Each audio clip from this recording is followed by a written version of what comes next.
Suresh sir सारे नाकर्स को alert करो और हाँ इस बच्चे की फोटोज हर जगह सर्कुलेट कर दो। और एक काम और करो, इनकी बिल्डिंग के आसपास एक राउंड देख लो, हो सकता है किसी ने बच्चे को दोपहर के बाद देखा हो। क्या नाम बताया आपने बच्चे का? Neelu. Full name? Nilesh Ojha. Note down. Nilesh. Sir. देखिए आप फिक्र मत कीजिए, मिल जाएगा आपका बच्चा।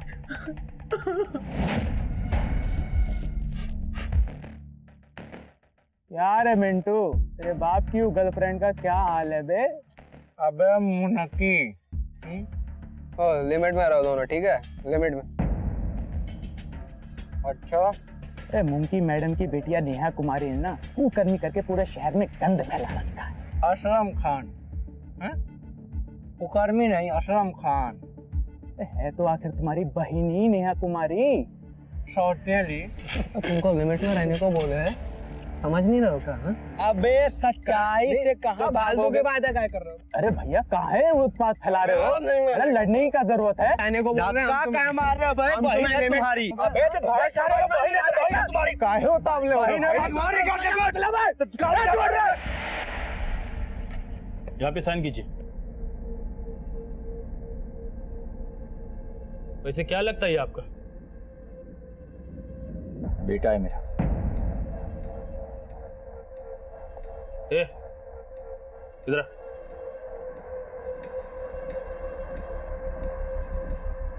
साइन कर इधर।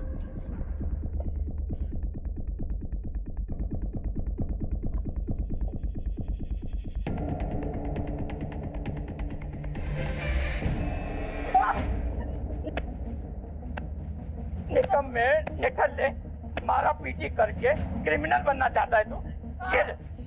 छोड़िए, हटिए, काहे मार रहे हैं इसे? अरे ये सब तुम्हारा भी जिम्मेदारी है, हमारा बस है। Already limit. हाँ, मम्मी को टच भी किए ना तो ना बाप रहेंगे ना हम बेटा।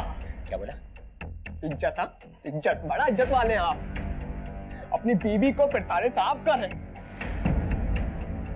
शादीशुदा होकर एक लड़के के बाप होकर बाहर गर्लफ्रेंड आप रखे और इज्जत हम बर्बाद कर रहे हैं। पता है आज थाने में किसके कारण बंद हुए? आपके कारण। पूरे शहर में डिस्कशन हो रहा है आपकी ये रखेल की बेटी नेहा कुमारी के बारे में। का किया है? शकबाजी हो रहा है किसी असलम खान के साथ में।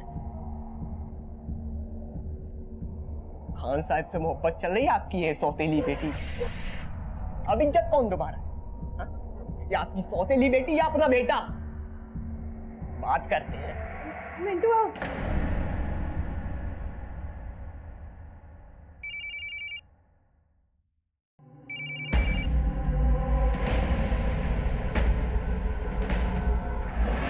काहे मार रहे हैं आप इसको? पूछो इससे। अरे इससे पूछो काहे मार रहे हैं, बताएगी तुमको। हम इससे काहे पूछे? आपसे पूछ रहे हैं ना। इस जवान बिटिया को कोई ऐसे मारता है का? हम इनकी बिटिया नहीं है। अरे हमारी बेटी होती तो गर्दन उतार के धरती पे धर देते। नाम सुना बोले जा रहे हैं आप। हुआ क्या है, कुछ बताएंगे भी? अरे मुंह पे कालिक पोत रही है वो। बता बता उस लड़के का नाम क्या है? बोल। अरे बोल क्या नहीं रही है? क्या बताएं? हमको क्या पता किसके बारे में बात कर रहे हैं? असलम खान। आया कुछ याद? बॉयफ्रेंड है इसका। तो उससे आपको क्या करना है? मतलब क्या कर रहे हैं? पीछे हटिए आप। और जबान खुल गया तुम लोगों को। अरे नाली में से उठा के महल में रखे तुमको, भूल गए सब? कुछ नहीं भूले हम, याद है सब। इसीलिए इतना प्रेम दिए हैं आपको, इतना सम्मान दिए हैं। पर इस बार बात हमारी बिटिया के सम्मान का और इसकी फ्रीडम का है। फ्रीडम? शादी करके दिखाओ से तुम दोनों को उसी नाली में फेंक के आएंगे जहां से उठा के लाए थे। तब पूछना हमसे फ्रीडम का मतलब, समझाएंगे अच्छी तरह से। फ्रीडम चाहिए। सुनिए,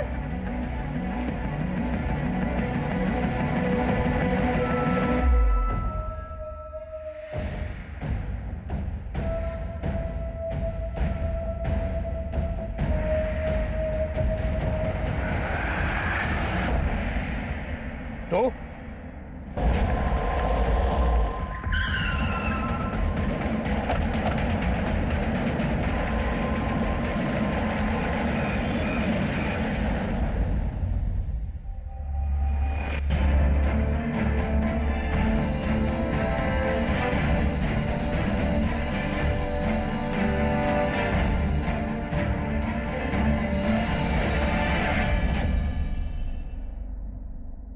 सर हमने नीलेश के आस पड़ोस में पूछताछ की सर, तो वहां हमें एक पड़ोसी से पता चला कि सर वो पिछले हफ्ते की बात है, महेश सारन है ना, उसका नीलेश भैया की फैमिली के साथ बहुत झगड़ा हुआ था। ये महेश सरन कौन है? सर वो राकेश भैया के पास वाले मकान में किराए से रहता है। झगड़े की वजह क्या थी? कहा बताएं साहब, एक दिन उसकी गाड़ी का शीशा टूट गया तो उसने नीलेश की पिटाई कर दी। बहुत ही झगड़ा हुआ था रजनी भाभी और महेश का। ये महेश कहाँ रहता है? यही पास में ही रहता है साहब। चलो दिखाओ। हाँ सर, उन्होंने बिना कोई वजह हमारे नीलू को मारा था। और साहब हमने उसकी शिकायत उसके मकान मालिक से की।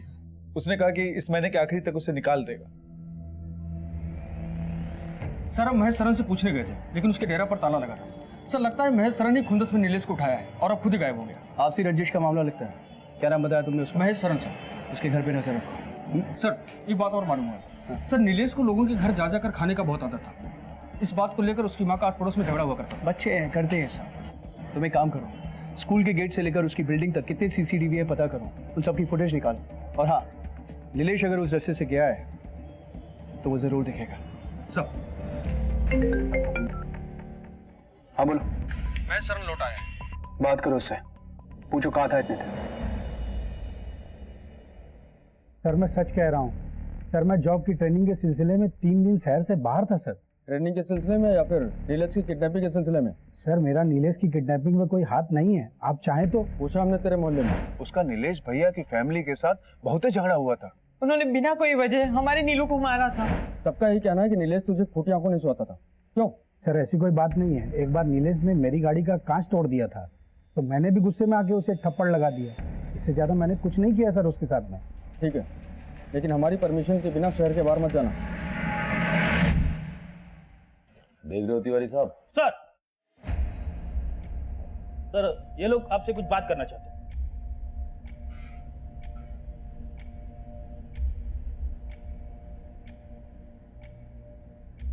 साहब हमारा नाम है विजय और ये हमारी बहन है दुर्गा।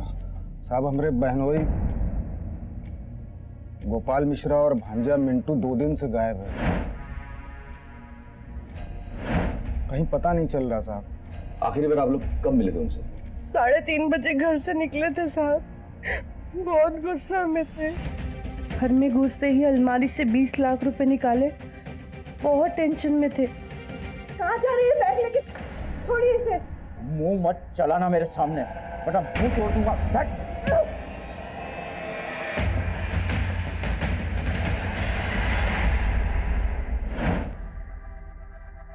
क्या काम करते हैं आप लोग? साहब मेरे पति का मनी लेंडिंग का बिजनेस है साहब, और मेरे भाई का पान का दुकान। साहब वो हमारा पान का दुकान का सेटअप भी जीजा जी ने ही करा के दिया था। कारोबार में किसी के साथ कोई झगड़ा झंझट लफड़ा? नहीं साहब, उनका हिसाब बहुत साफ साफ रहता था और बहुत सुलझे हुए इंसान है साहब। तो गोपाल जी के पीछे पीछे मिंटू गया, कैसा संबंध है दोनों में? गलती मिंटू अगर नहीं है साहब, अब आप ऐसा काम करेगा तो फिर बताइए। कैसा काम? अरे बेटा के सामने माँ को मारेगा, दूसरी औरत से संबंध बनाएगा तो। किसके साथ संबंध है? काहे नहीं बताइए किसके साथ संबंध है? साहब इसी बात पे दोनों का झगड़ा हुआ था साहब। मुनकी की बेटी नेहा असलम नाम के किसी लड़के के प्यार में पड़ गई थी साहब। जब ये बात मिंटुआ ने अपने बाप को बताने की कोशिश की तो बहुत मारा साहब उन्होंने चप्पल से। अच्छा, तो ये मुनकी आपके पति की दूसरी औरत थी? हैं? ऑफिस में रिसेप्शनिस्ट थी साहब वो तो। जवान औरत फंसा ली हमारे पति को, और इन्होंने तो ये भी कहा कि उससे शादी भी कर ली उन्होंने। साहब उसकी ना बुरी नजर थी हमारे पति के पैसे पे। शायद जीजा जी इसीलिए उसको 20 लाख रुपए दिए होंगे। तो आपको शक है कहीं मुनकी ही गोपाल जी को? हाँ साहब, वो बुझा गए थे उसकी बुरी नियत को। पता नहीं किस बात पे ब्लैकमेल कर रही थी उनको। फोन पे फोन आ रहा था उनके मोबाइल पे। गोपाल जी का नंबर दीजिए। नंबर लो। 9936 4141। सारी डिटेल्स निकालो जल्दी। सर। ठीक है, आप लोग सारी डिटेल्स लिखवाइए, जानकारी मिलते ही इत्तला करते हैं।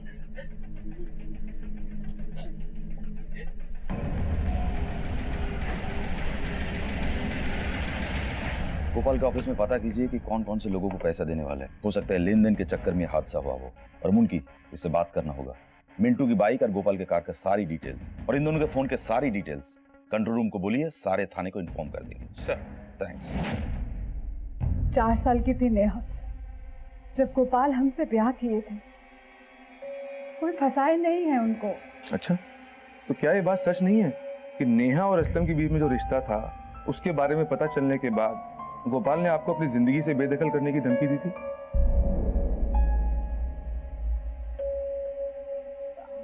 हाँ दी थी, पर हम मना लिए थे उन्हें। कमाल कर दिया आपने, एक तीर से 2 निशाने लगा दिए। आपके हाथ में जायदाद भी लग गई और असलम के प्यार का रास्ता भी साफ हो गया। देखिए, हम ऐसा कुछ नहीं किए हैं। और पैसे का लालच हमको नहीं, उस मिंटू को है, जिसके बाप ने उसको जायदाद से बेदखल कर दिया है। दुर्गा की मेहरबानियों से जिंदा है वो नशेड़ी। वैसे आप दोनों गोपाल से आखिरी बार कब मिले थे? जी वो जब हम दोनों को मारने की धमकी दिए थे, बस उसी दिन आखिरी बार देखे थे उन्हें।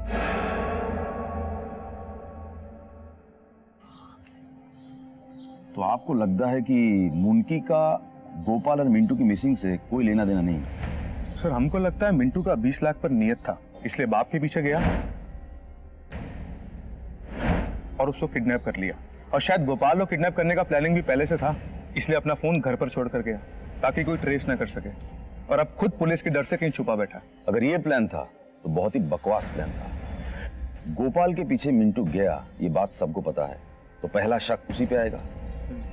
और अगर प्लान करके किडनैप करना होता तो फोन घर छोड़कर क्यों आता?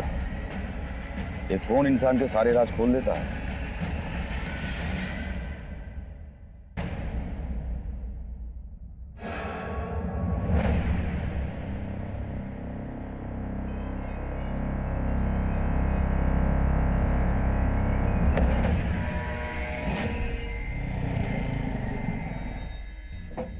सर, गोपाल मिश्रा के कॉल रिकॉर्ड्स आ गए। कुछ मिला? हाँ सर, गोपाल मिश्रा के कॉल रिकॉर्ड से तो लगता है कि उसका फोन आखिरी बार पटना बाईपास के आसपास ही स्विच ऑफ हुआ था। ये इस नंबर से बहुत सारा फोन हुआ है गोपाल के नंबर पे। जी सर। जिस रोज गोपाल मिश्रा गायब हुआ उसी रोज 25 बार कॉल आए थे, जिसमें से 18 बार तो मिश्रा जी ने कॉल उठाए भी नहीं। ये नंबर है दिवाकर यादव। कॉल किया था इसको? जी सर, किया था, लेकिन सर इसका फोन बंद आ रहा है। और सर, इस आदमी का एड्रेस कंकरबाग कॉलोनी का है। बाकी की डिटेल्स पता कर रहे हैं। जल्दी पता करो, मुझे लगता है इस आदमी का पूरा इन्वॉल्वमेंट है इसका। जी सर।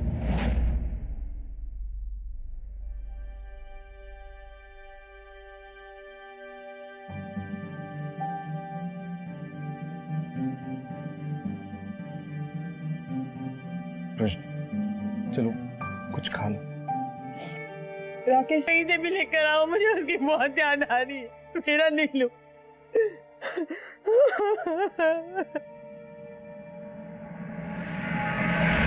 सर, नीलेश के क्लास के बच्चों से एक बहुत अजीब बात पता चली है। सर, नीलेश क्लास में अक्सर महंगी चीजें लाया करता है। जैसे महंगी वॉच, टैबलेट। और सर, सबसे अजीब बात तो ये है कि वो कहता था कि ये सारी चीजें उसे किसी मैजिक फोन से मिली है। Magic phone? कहीं नीलेश के गायब होने की वजह ये मैजिक फोन तो नहीं? मैं कॉन्फ्रेंस से लेता हूँ, 1 मिनट। हेलो कपिल। हाँ, गोपाल भाई आना ऑनलाइन पे है, बात करना। भाई जी, आप चिंता मत कीजिए, मेरे ऊपर भरोसा रखिए। हाँ गोपाल भाई, अपना ही है, अपने आदमी है। जब सारी डीलिंग फोन पर होती है तो पैसे का लेन देन कहाँ होता है? साहब, हर भूखे का अपना एक कैश पॉइंट होता है शहर में, वहीं से इनडायरेक्ट पैसों का लेन देन होता है। गोपाल का कहाँ है? गोपाल का कहाँ है? ओ, विजय का दुकान साहब, विजय का दुकान। साहब, हर बुकी के पैकेट के ऊपर एक कोड होता है और कस्टमर के कोड से उसको कोड को मिलाया जाता है। उसके बाद वो पैकेट लिया और दिया जाता है। उसके बाद हम गोपाल को फोन कर देते हैं साहब। पैकेट लेकर जाते हैं, कोई पैसा नहीं गिनता? साहब ये बेईमानी का धंधा है, ईमानदारी से चलता है। ये बता, बुकी इतने पैसे के लेन देन का हिसाब कैसे रखता है? हर बुकी के पास फोन, सिम्स और डायरी होती है और उनका एक अकाउंट टीम भी होता है। वही सब पैसे का लेन देन मैनेज करते हैं। कपिल तुझसे पैसा क्यों मांग रहा था? कपिल सट्टे की एक बाजी में बहुत सारा पैसा जीता था साहब। मैं 20 लाख रुपए जीत गया। 20 लाख। गोपाल ने पैसे देने से मना कर दिया। क्यों मना कर दिया? क्योंकि उसने बोला कि उसने गलत सेशन खाया है और गोपाल ने बोला कि कपिल ने गलत सेशन खेला है, इसलिए उसकी बेट नहीं मानी जाएगी और उसने पैसे देने से मना कर दिया। अब साहब कपिल मुझे धमकी देने लगा, अगर पैसा नहीं दिया तो पैसा हमको देना पड़ेगा। अब बताइए साहब, इतने सारे पैसे मैं कहाँ से देता? फिर हमने तय किया कि उसको कहीं से भी बाहर से धर पकड़ेंगे उसका कॉलर। अरे पागल हो गया क्या? किधर है हमरा और कपिल का 20 लाख रुपया? देता है दिल्ली फाड़ दे तेरा। दिवाकर बाबू, 20 लाख रुपया है। चुनिया बादाम नहीं है जो पॉकेट में रख के घूमेंगे। हम वादा करते हैं कल शाम को 4 बजे उसी जगह पैसा देंगे। ठीक है, कल वही इंतजार करेंगे।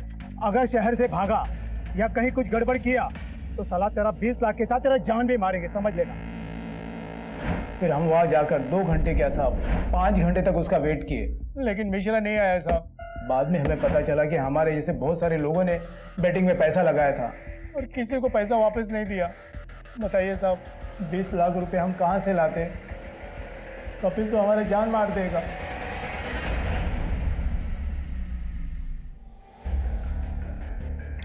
सर ये भी तो हो सकता है कि दिवाकर ने कपिल के साथ मिलकर गोपाल का मर्डर किया।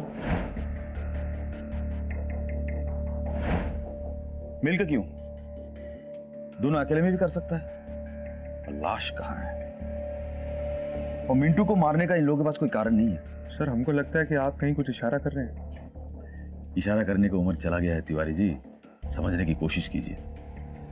यहां मसला कुछ और है। सर, गोपाल मिश्रा का गाड़ी मिल गया। पटना दानापुर बाईपास के अंदर एक सड़क पे खड़ा है। सर पर एक बात मुझे समझ में नहीं आई, यह पटना से इतनी दूर बाईपास से 3 किलोमीटर अंदर गोपाल मिश्रा क्या करने आया होगा? या तो किसी ने लाया होगा या फिर किसी ने बुलाया होगा। आपके कहने का मतलब है कि अपहरण? मतलब गोपाल मिश्रा को उसी की गाड़ी में किसी ने किडनैप किया, यहाँ लेकर आया और उसका मर्डर कर दिया। पर इसमें एक पेच है। क्या सर? बॉडी मारा तो बॉडी किधर है? कोई अपने साथ बॉडी लेके क्यों जाएगा? सर पर यह भी तो हो सकता है कि गोपाल मिश्रा का एक्सीडेंट हो गया हो और उसे कोई नजदीकी अस्पताल में लेके गया हो। यह भी तो हो सकता है कि गोपाल मिश्रा खुद किसी को मार के यहां से भाग गया हो। इस कार में किसके साथ क्या हुआ है वो ब्लड सैंपल का डीएनए रिपोर्ट्स आने के बाद ही पता चलेगा। गलती है राकेश, हम दोनों की गलती है। हमारे बुरे कर्मों की वजह से आज हमें हमारे नीलू के बारे में कुछ पता नहीं चल रहा है। पता नहीं वो कहाँ होगा।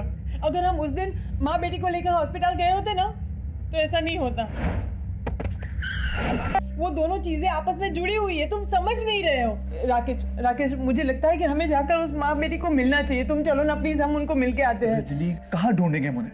और अगर वो मिल भी गए ना तो एक नई मुसीबत खड़ी हो जाएगी। मैं बोल रहा हूँ। तुम्हें नहीं आना है तो मत आओ, पर मैं उन लोगों को ढूंढ के रहूंगी। अरे रजनी बात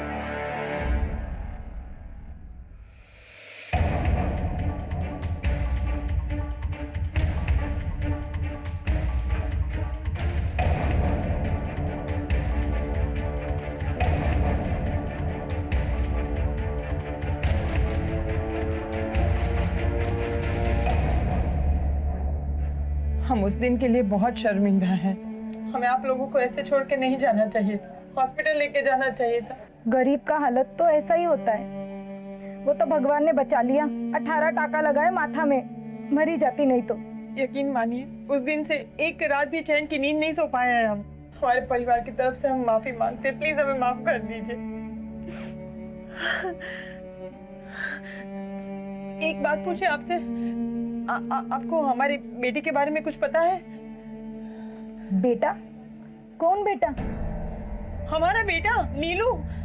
जिस दिन ये एक्सीडेंट हुआ उसके अगले ही दिन से वो लापता है, अभी तक नहीं मिल रहा है। कुछ पता है तो प्लीज बताइए ना।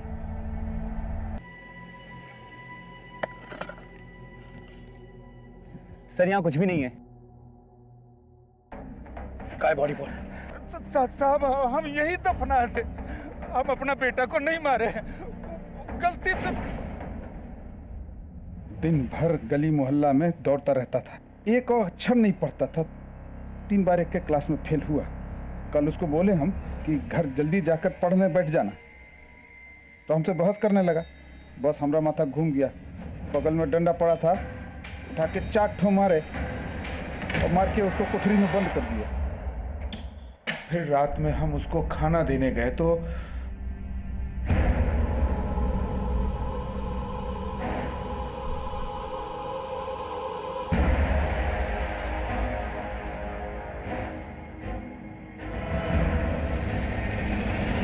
बाप है या जानवर, कोई अपने बच्चे को ऐसे मारता है?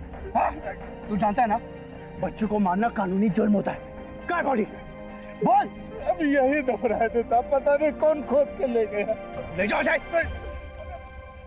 साहब हम रोज रात 10 बजे तक यहाँ पहरा देते हैं साहब, यहीं बगल में हमारा डेरा है साहब, हमको कुछ नहीं मालूम साहब। सच बोल रहा तू? हाँ साहब सच बोल रहे हैं साहब। हाँ साहब। सुरेश इसका स्टेटमेंट लो और यहाँ जितने भी लोग आते जाते हैं उनकी भी डिटेल्स निकालो और छानबीन करो। सर कबर खोद कर बॉडी चुराने का क्या मतलब हो सकता है? किसी को बच्चे की लाश ही होगी और क्या। लेकिन सर नीलेश भी तो गायब है।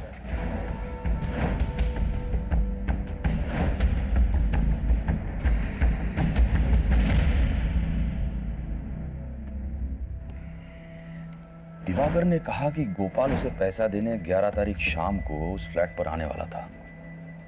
सर लेकिन दुर्गा ने तो बोला था कि वो 3:30 बजे ही 20 लाख रुपए लेकर घर से निकल गया था। और गोपाल के घर से यहाँ तक की दूरी लगभग 7 किलोमीटर है, मगर वो 3:30 बजे घर से निकला तो लगभग 3:50 तक यहाँ तक पहुँच जाना चाहिए था। पर सर गोपाल तो फ्लैट पे पहुंचा ही नहीं। गोपाल मिश्रा को जहर या तो मिंटू ने दिया होगा या कोई और। सर अभी दूसरे थाने से फोन आया था, गोपाल जिसका पैसा खा गया था वो कपिल, उसने सुसाइड कर लिया। क्या?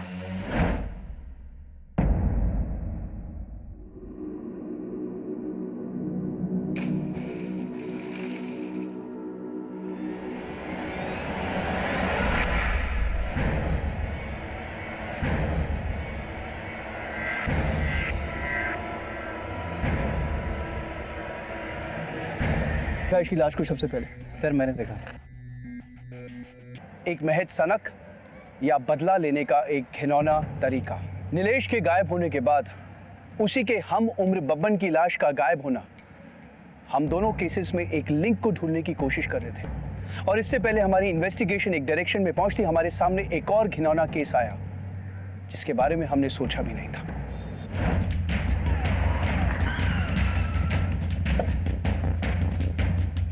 सर आसपास के लोगों को बहुत बदबू आ रही थी, उन लोगों ने पुलिस को फोन किया था और सर फॉरेंसिक वालों को बुला लिया, वो लोग आ चुके हैं। सर मेरे वाले को बाहर करो। only one question sir। Sir नरसंहार हुआ है। लेकिन मारा यहाँ नहीं गया है, यहाँ से मारकर फेंका गया है। जी सर। सर फर्श पर कहीं ब्लड नहीं है और ना ही कहीं कोई हथियार नजर आ रहा है। वही तो कह रहे हैं, मर्डर कहीं और हुआ है, सिर्फ डंपिंग यहाँ हुई है। जैन सर। जी सर। जी I know sir. Jain sir. Jain. SP साहब सर, पूरी मीडिया हरकत में आ चुकी है। इससे पहले ये मामला आग की तरह पहले हमें इसे यही सॉल्व करना है। सर फॉरेंसिक वाले आए क्या? जी। फॉरेंसिक वाले को बोलो जल्दी से जल्दी हमें रिपोर्ट सबमिट करें। और सुनो, उड़ान वाले को उठाओ। सर ये गुत्थी अब पुलिस की रातों की नींद उड़ाने वाली है। कैमरामैन रमेश दुबे के साथ मैं पूनम। सर गोडाउन में मिले 18 लाशों में से 12 लाशें 12 से 16 साल तक के बच्चों की हैं, जो अलग अलग एरिया से हैं।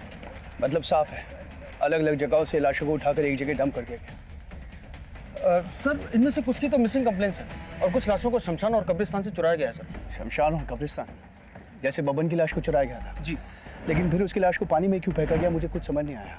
कहीं ऐसा तो नहीं कि जिन लोगों ने बबन की लाश को चुराया उन्हीं लोगों ने। लेकिन सर कोई इतनी लाशों को चुरा कर करेगा क्या? सर कहीं ऐसा तो नहीं कि ये नरबली या नरपिशाच कांड या फिर ह्यूमन ट्रैफिकिंग? इतने बड़े पैमाने में इतनी सारी लाशों को इकट्ठा करना, शायद उसे सड़ने के लिए रखा हो, लेकिन कोई ऐसा करेगा क्यों? एक बात और सर, इन सभी बच्चों में से 5 बच्चे डिस्ट्रिक्ट लेवल के स्पोर्ट्स प्लेयर थे और नीलेश भी स्पोर्ट प्लेयर है सर, जो गायब है। बबन की लाश मिल चुकी है, नीलेश की नहीं। हो सकता है नीलेश जिंदा हो। हमें सबसे पहले ये पता करना होगा कि बब्बन, नीलेश और इन 18 लाशों में कोई लिंक है या नहीं है। तुम एक काम करो, नीलेश की बिल्डिंग और उस स्कूल के आसपास के सारे चक्कर वापस कटवाओ और डिटेल्स मुझे दो। सर ये उस जगह का मालिक है जहाँ सारी लाशें मिली। नमस्ते हजूर। उसने हमसे कहा कि ये जगह शहर से थोड़ा दूर है, उसका दारू का फैक्ट्री डालना है, इसलिए हमने उसको ये जगह दे दी। इससे ज़्यादा हमको और कुछ नहीं पता है साहब। नंबर 2 उसका। जी हजूर।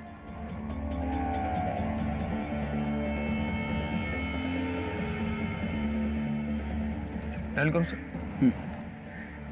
रुको, अगर वो क्राइम में इन्वॉल्व है तो हमारे कॉल से अलर्ट हो जाएगा वो। तुम सिर्फ उसकी लोकेशन ट्रेस करो और 1-1 मिनट मुझे अपडेट करो। चल।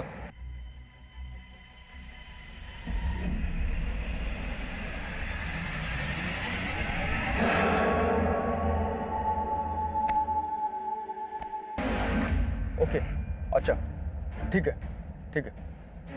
सर आपने जो नीलेश के स्कूल में तहकीकात करने को बोला था, वहाँ कुछ खास तो मिला नहीं, लेकिन स्कूल के बच्चे और आसपास के लोगों ने बताया कि वहाँ कोई पानी पूरी का ठेला लगाता था। लेकिन जिस दिन से नीलेश गायब है उस दिन से वो नजर नहीं आया। किसका ठेला था? सर नाम तो लोगों को नहीं पता, लेकिन बोल रहे हैं कि कोई दाढ़ी मूंछ वाला आदमी था। आसपास के लोगों को बुलाओ और उसका स्केच बनवाओ जल्दी। सर। हेलो, क्या? ठीक है, हम पहुंचते हैं।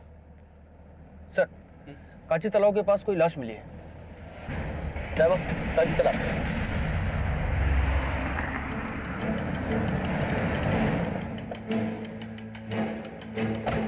यहाँ पड़ी हैं, वो पहले लाशें थी।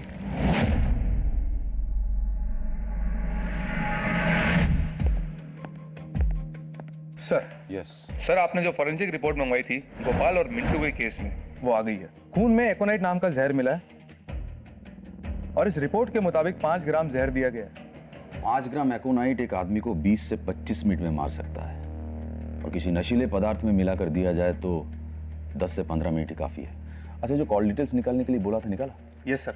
सर मैंने गोपाल के बीटिंग सर्कल में काफ़ी सारे लोगों को ट्रेस किया, लेकिन सर ये एक नंबर देखिए।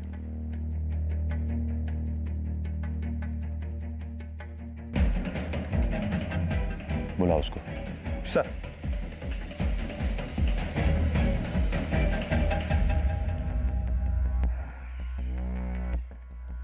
विजय बाबू, अपने जीजाजी से इतनी नफरत कि जहर देकर उसे मार दिया? साहब हमने कुछ नहीं किया है, हम सच बोल रहे हैं। साहब साहब साहब बाकायदे शुरू करेगा या मैं धुलाई शुरू करूं? सब बता रहे साहब। माना कि साहब गोपाल ने हमें रुपए पैसे की मदद की थी, लेकिन वो बहुत कमीना इंसान था साहब, जानवरों जैसा अत्याचार करता था साहब। हर दूसरे दिन हमारी बहन का फोन आता था कि आज फिर उसने मारा। बताती थी साहब कि कहाँ कहाँ चोटें आई। साहब 11 तारीख की दोपहर को मेरी बहन का फिर से फोन आया। सोचा इस गोपाल का कुछ करना ही पड़ेगा। गोपाल के बेटिंग रैकेट खुलते ही मुझे तुझ पर शक हो गया था। तेरे कॉल रिकॉर्ड से हमें पता चला कि जिस दिन गोपाल और मिंटू गायब हुए थे उसी रात को तूने एक शमशान घाट में कॉल किया था। हमारा तुझ पर शक बढ़ता गया, इसलिए हमने तेरी खोजबीन शुरू की। सर गोपाल रोज 3:30 बजे के आसपास विजय की दुकान पर 30 सेकंड के लिए रुकता है, वहां से एक पुड़िया लेता और निकल जाता है। फॉरेंसिक रिपोर्ट में ब्लड वॉमिट, तभी मुझे पता चल गया कि किसी नजदीकी आदमी ने उसे जहर दिया है। गोपाल ने घर में आखिरी बार कितने बजे खाना खाया था? सब वो तो 3 बजे गए थे, कुछ 1 बजे के आसपास चाय पी थी बस। 1 बजे? अगर उस चाय में जहर होता तो गोपाल की मौत 15 मिनट बाद यानी 1:15 तक होती, लेकिन फॉरेंसिक रिपोर्ट के मुताबिक गोपाल की मौत 3:45 पर हुई। गोपाल का घर उस फ्लैट की दूरी लगभग 20 मिनट की है, यानी बीच में ही कुछ खाने से उसकी मौत हुई थी। और इस रास्ते के बीच सिर्फ तेरी पान की दुकान। साहब हम बता रहे हैं साहब गोपाल हमेशा की तरह फिर हमारी दुकान से की गोली लेने आया और मैंने उसकी गोली में जहर मिला दिया। उसके बाद वो निकल गया।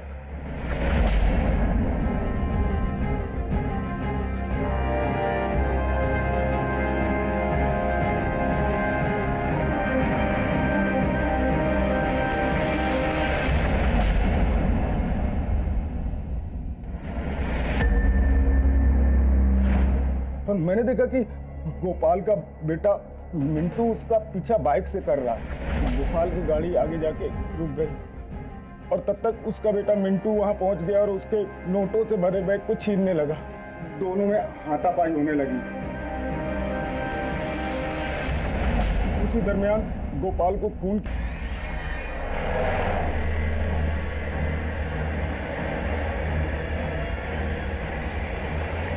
आप बिल्कुल फिक्र मत करिए, हम इन लाशों को जला देंगे, किसी को कुछ पता नहीं चलेगा।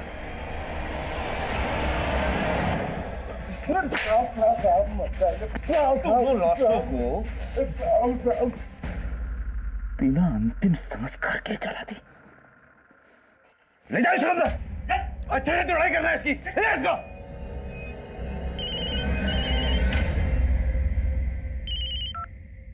हेलो, क्या? अभी आता हूं। गोपाल और मिंटू के केस में एक नया ब्रेक थ्रू।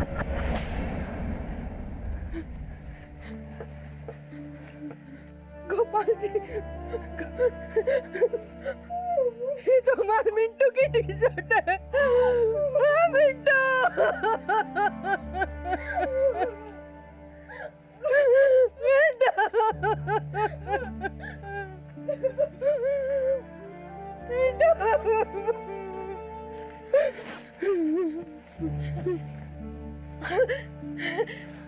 नहीं है, हमारे नीलू के कपड़े नहीं है इसमें। इसमें नीलू के कपड़े नहीं है। नहीं है, नीलू के कपड़े नहीं है इसमें। क्रिमिनल जॉब ही है, बस उसके क्राइम करने का तरीका बहुत ही अलग और घिनौना है। एक के बाद एक लाशें आ रही हैं, बस इसके बीच का कोई लिंक नहीं मिल रहा है। कोई तो होगा। उन लाशों को एक आदमी को बेच दिया था। ये रहा साहब उसका नंबर।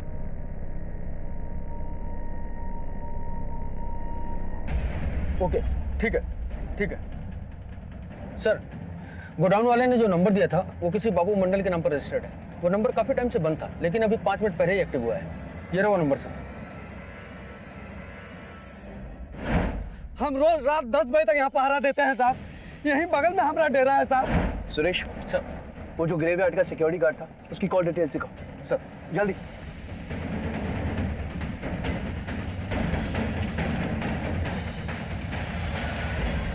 That's it.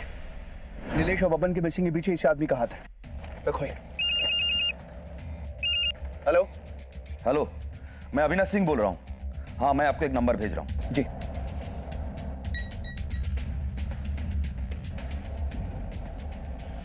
इसकी लाइव लोकेशन निकालो। हेलो, अभी मैं आपको एक नंबर भेज रहा हूँ, इसकी लाइव लोकेशन चाहिए तुरंत। सर। हाँ। बाबू का फोन बंगाल बॉर्डर की तरफ जाता हुआ शो हो रहा है। इसका मतलब वो शहर छोड़ के बंगाल की तरफ भाग रहा है। तुम एक काम करो, सारे नाके अलर्ट करो और इसकी स्केचेस हर जगह सर्कुलेट कराओ। सर, गाड़ी घुमाओ। Come on, fast.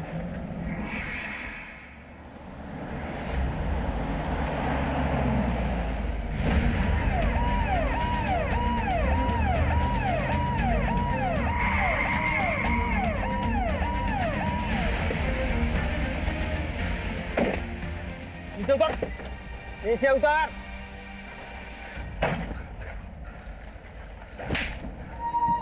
ले जा से। चल, चल, अंदर चल। फॉलो से।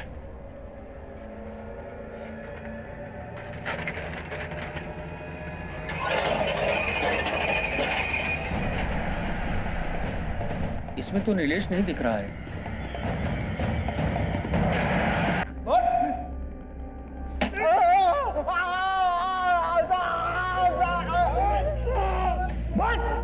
हम गैर कानूनी ढंग से हड्डी और कंकाल बेचने का धंधा करते हैं साहब।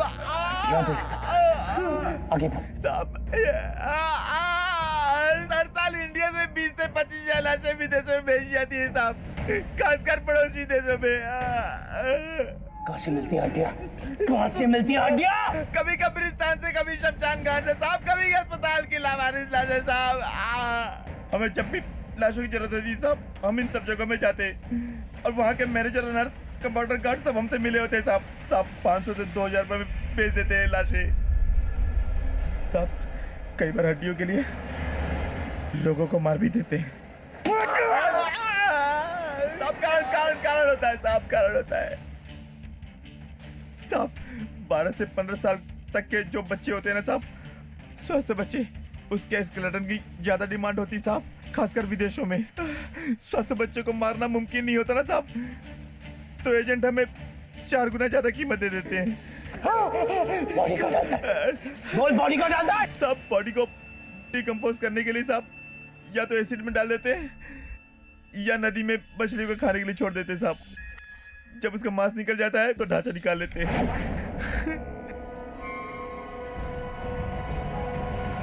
सब विदेशों में इन हड्डियों से एम्ब्रोडिसिक यानी यौन शक्ति बढ़ाने की दवाई बनती है साहब। विदेशों के मेडिकल कॉलेज में रिसर्च और स्टडी के लिए इनको यहाँ पे कंकाल भेजते हैं साहब।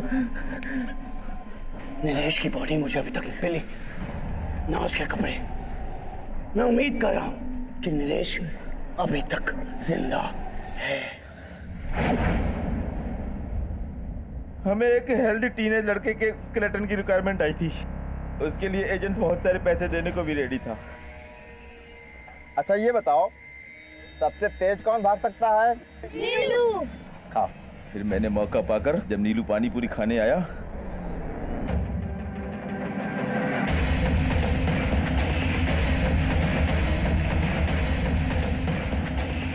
घर जाते वक्त नीलू रास्ते में बेहोश हो गया साहब। उसकी हड्डी तो कब का विदेश एक्सपोर्ट कर चुके हैं साहब।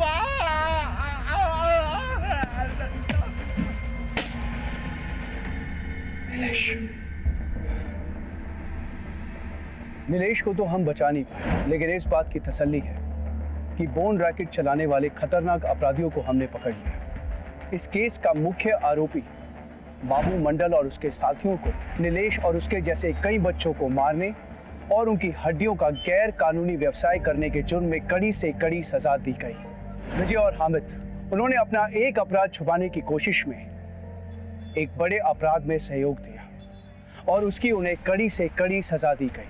आज भी राकेश जैसे कई लोग हैं जो पुलिस को कुछ भी बताने से कतराते हैं। आज भी बाबू मंडल जैसे कई लोग हैं जो आम लोगों की कमजोरी और डर का नाजायज फायदा उठाते हैं। अगर सही वक्त पर पुलिस को अपराध और एक्सीडेंट की रिपोर्ट मिल जाए तो वो अपराध कभी पनपेगा ही नहीं। इसलिए हमारी आपसे दरख्वास्त है कि हमें सही वक्त रहते आपके आसपास कोई भी अपराध या एक्सीडेंट हो तो उसकी तुरंत रिपोर्ट लिखवाइए। हर अनजान नजर से रहे सतर्क और देखते रहे क्राइम पेट्रोल 10 तक, क्योंकि हमारा मकसद सिर्फ बताना नहीं, बचाना है।